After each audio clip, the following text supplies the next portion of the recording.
रोजगार के मुद्दे पे सड़क पे नहीं निकलोगे, घर के मुद्दे पे नहीं निकलोगे, किसी और मुद्दे पे नहीं निकलोगे।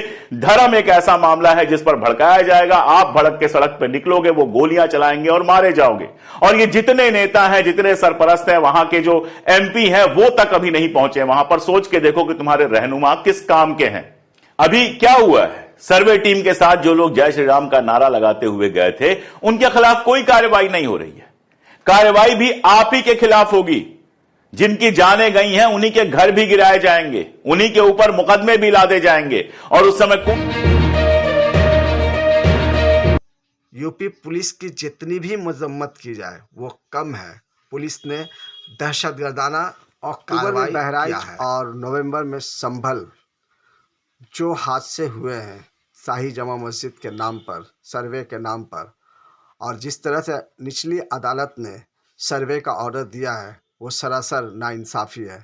एक पक्ष को सुने बगैर ये कैसे मुमकिन हो गया।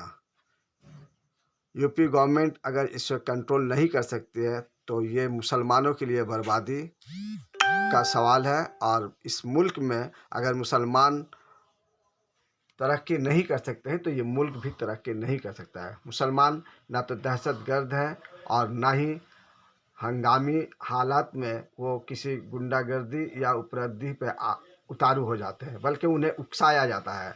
और बीजेपी की हुकूमत जो है वो यही काम बरसों से करती चली आ रही है। अगर इस पर कदम ना लगा तो ये मुल्क तबाह होगा।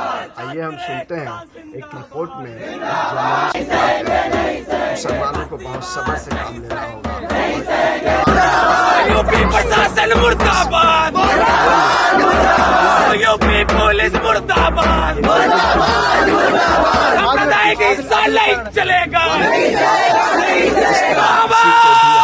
ये इस नफरत के इंडिया के खिलाफ जामिया हमेशा खड़ा था और हमेशा खड़ा रहेगा।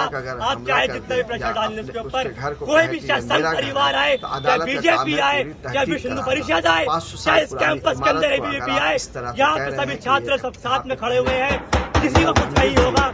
और 500 पहले इसी के साथ मैं यहाँ दावत देता हूँ, हमारे कुछ और साथी अपनी बात रखेंगे। चाहते हैं कि हिंदुस्तान का नक्शा बिगाड़ा जाए, हिंदुस्तान को तबाह किया जाए। आज यहाँ के मुसलमान, अगर मेरा चैनल मुसलमान देख रहे हो कुछ, तो उनसे भी मुझे ये बात कहनी है। कब आपके समझ में आएगा कि ये सारा कुछ आपकी जान लेने के लिए जानबूझकर किया जाता है। हो रहा था सर्वे, हो जाने देते। सर्वे के बाद तुरंत कोई कार्रवाई तो नहीं कर सकते थे जज साहब। हाईकोर्ट में जाने की आपकी तैयारी थी, आप हाईकोर्ट में जाते, वहां से स्टे लेके आते, मुकदमा चलता, लंबा मुकदमा चलता, आप प्लेसेस ऑफ वर्शिप एक्ट के आधार पर लड़ते और मैं कह रहा हूं आप जीतते भी। ये जो हर चीज पर पागल होकर सड़क पे निकल आने का मामला है, ये कब बंद होगा? कब अपने लड़कों को समझाएंगे कि हर चीज पे पागल होकर सड़क पे आओगे तो लाठियां खाओगे, गोली खाओगे, तुम ही मारे जाओगे और तुम्हारा ही घर गिराया जाएगा। सरकार तो यही चाहती है कि कैसे भी उन लोगों को जिनको रोजगार नहीं दे सकती है, जिनको कोई सुविधा नहीं दे सकती है, उनको यह दिखाए कि अब्दुल की चूड़ी टाइट है। फिर उसमें सरकार की मदद करने तुम लोग क्यों चले जाते हो? क्यों नहीं एक बार सोचते हो कि जान रहेगी तो लंबी लड़ाई हो जाएगी? क्यों नहीं अपना दिमाग लगाते हो? क्यों इन लोगों के भड़काने में आते हो? यह सवाल बार बार पूछना पड़ेगा। यह मुझे कहने की जरूरत नहीं है कि पूरी की पूरी सरकारें जो हैं वो मुसलमानों के खिलाफ किस तरह से प्लान तरीके से काम कर रही हैं। कम से कम निचली अदालतों में ये इस तरह के फैसले आ रहे हैं, समझ में आ रहा है कि इस तरह के लोग निचली अदालतों में तो कम से कम पहुंच ही चुके हैं। तो ऊपर की जो अदालतें हैं वहां जाने का इंतजार तो कम से कम किया जाना चाहिए था।